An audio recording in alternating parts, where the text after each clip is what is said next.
Dungeon Our next Doomans. topic. Let's topic? talk lore. Okay. A Big What are we podcast. topic. talking about now? Before we Yes. get into it, Roll roll high and and subscribe. Jinx. The emotional side of D&D.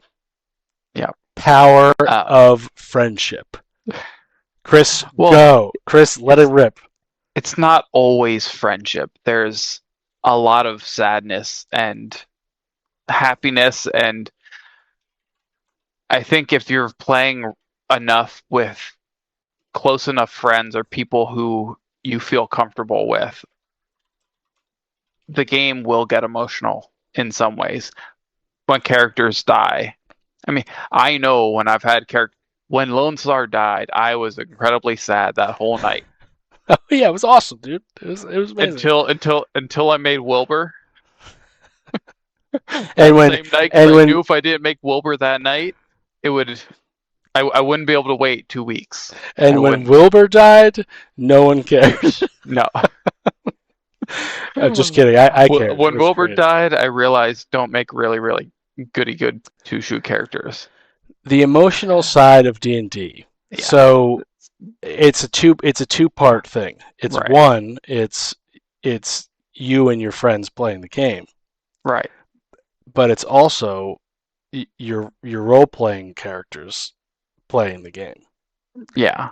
Well, I think you have to be with the right group of people Of to course. feel comfortable enough to open up enough to role play like very emotional stuff. Right.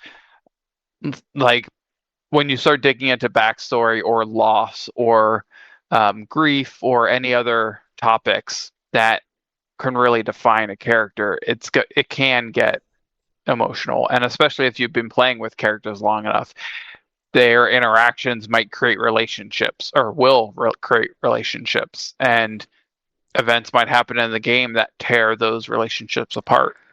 One of the things it said, or my research has said, is that building the connections between characters is one way to increase your level of emotion in the game. And what they're saying is have your characters, like you were talking about before, in the previous episode of characters' backstories, allow your DM tip, that is, allow your players to mingle amongst each other and help create. Do they know each other? Are they rivals from different factions? You've created a character in my world, and you're located here, and this guy's located over here, but both towns and I say, okay, well, just know that when you're creating your characters and you want to be in these areas, there is a fight over water. So, like, let's just say you've created an orc in the desert, and you know that the centaurs are fighting over the water. Perhaps there's a little rivalry between the two of your characters. Allowing your characters to sort of world build within the group is very, very important, and it would seeing that interaction dichotomy between the two players develop as it goes on it would be an emotional hook, I would say. Yeah. Well, one thing that I love to do when I'm playing is try and have some tie or some connection, like a more direct than just we're in a party together with one other character in the group. So if we're playing this example, I was playing a cleric? Yeah, I was playing a cleric, and we're going into the Underdark. And another party member, we're playing a bunch of old guys. So I was an old cleric who was a cook, and the other party member was an old guy who didn't have teeth. So I wanted to make a connection there because I thought it was funny. I say, I'll make pudding that this other character loves to eat pudding because he has no teeth. It's some stupid little thing like that, but it's a connection. It's something that we can talk about, joke about in game, in character, that draws the players, the human characters or human players a little bit closer together. And that's something I try and switch up whoever I'm playing with at the table. Whatever adventure that we're going through, try and find another connection there to help build that connection at the table. And those connections often create those emotional moments. Right. And bonds. So it's like bonds. Yes. So Very instead much of so. instead of attacking the villain that you're next to, perhaps you sacrifice your turn and heal your friend that's in need. That is a lasting. That is an action that I promise you will always be remembered. Always. You go out of your way to protect Right. some other character for something. Yeah, or you save his life. Maybe maybe it feels maybe it's so bad. And if you're a good DM, that's when you back away a little bit and roll some misses or whatever. Well, I think, especially in combat, a great DM lets a conversation expend a little bit. When you see those moments of this emotion coming out or some cool thing happening, it's always one of those things of like, I want to stay out of this, let this beauty happen however it's going to be, and then step in when you need to. Yeah. And because those situations are precious, are what I love about D&D. I feel like if your character was afraid of spiders and there was a spider, a small one, not even less than an HP, my character looking at your character, noticing that he's upset and scared of the spider, killing the spider in front of him for him and eating it. I feel like that would be an action. Yeah, an action that would be remembered and create a little bit of a bond. And your character would probably say, you know what, this guy is not that bad. He saved me there. Maybe I'll save him here. Or, I hope he survives. Or you never know when you get the rare off chance romantic relationship between characters. Well, you're working on that. You're working on that. I've been in your campaign. I've been working on that since day one.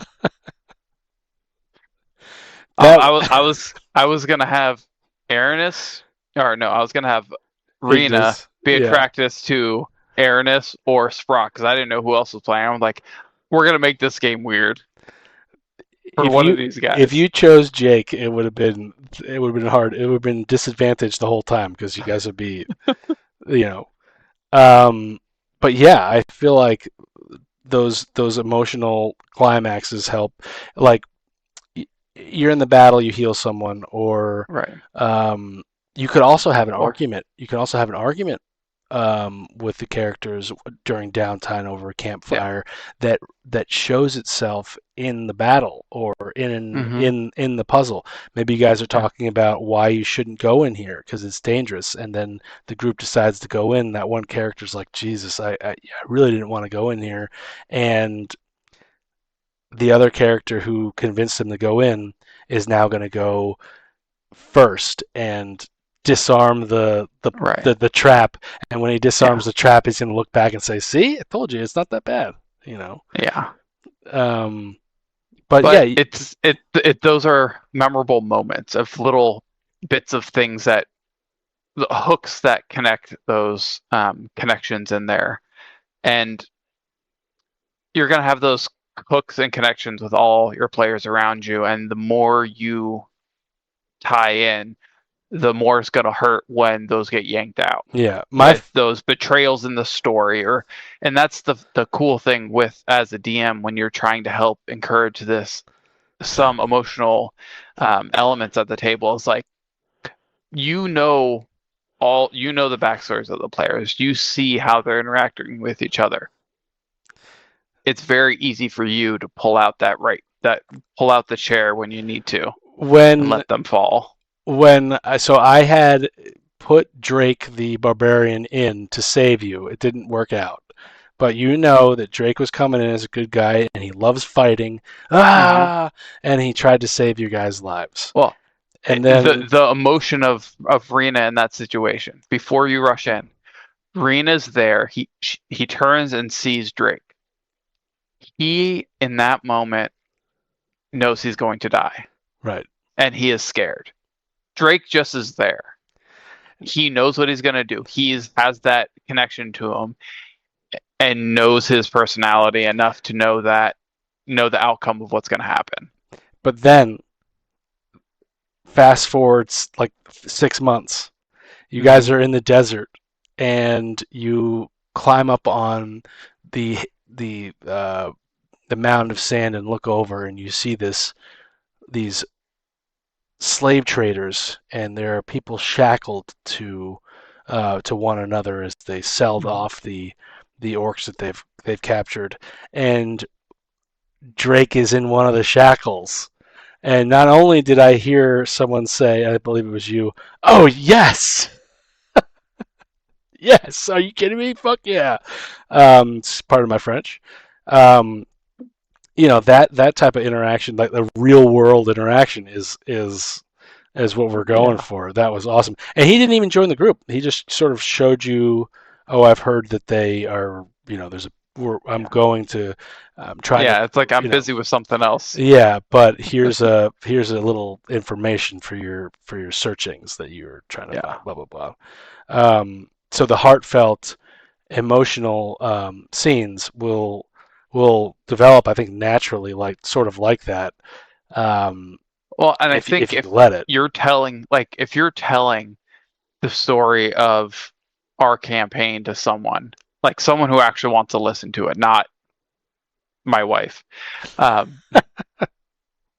you're gonna pretty much be telling like emotional hit after emotional hit. The story is the things that stick around. Like there's like certain beats of the story that go, but a lot of that is the emotion that's built through all the characters, is those connections, is how they're interacting with each other. And that's D&D. That's the beauty of it. It is. So I feel like, to summarize the brief topic on emotions, I feel like be okay. Yeah, be okay to share your emotions. Be okay, and like you have to role play it, really. But what do you share a little bit of your character's backstories? Like, what do you want? What is your character doing? Is he a thief? Well, this paladin doesn't like thieves. Well, maybe you roll a little charisma to see against his thing, to see if you convince him. And then there's no PvP, but maybe the paladin has decided that he doesn't he overpowers your charisma with his own charisma, and he doesn't believe you or doesn't trust you. But then later on in the story, as a player, you steal something that the paladin needs. Now you're in an emotional roller coaster. Yeah. Like, well, it's and as a DM, I think it's your job to be able to not job, it's your opportunity to slide those envelopes under the right doors. Yeah. I think a good way also to, as a player, and I'm going to start doing this, but more people have to die. Chris, wink, wink. Toasting the fallen comrades. Yeah. Well, you know what we need to do? That needs to be a new tradition. We're starting that tradition next game. Before we start, we're going to toast all of the fallen comrades. Ooh. I like that. We'll see if that stays, but I'm going to start it. But until then, roll high and subscribe. And if you want a topic covered, leave it in the comments. We'll be happy to discuss it with you next time. Dungeon Doom Hands, Let's Talk Lore, a podcast.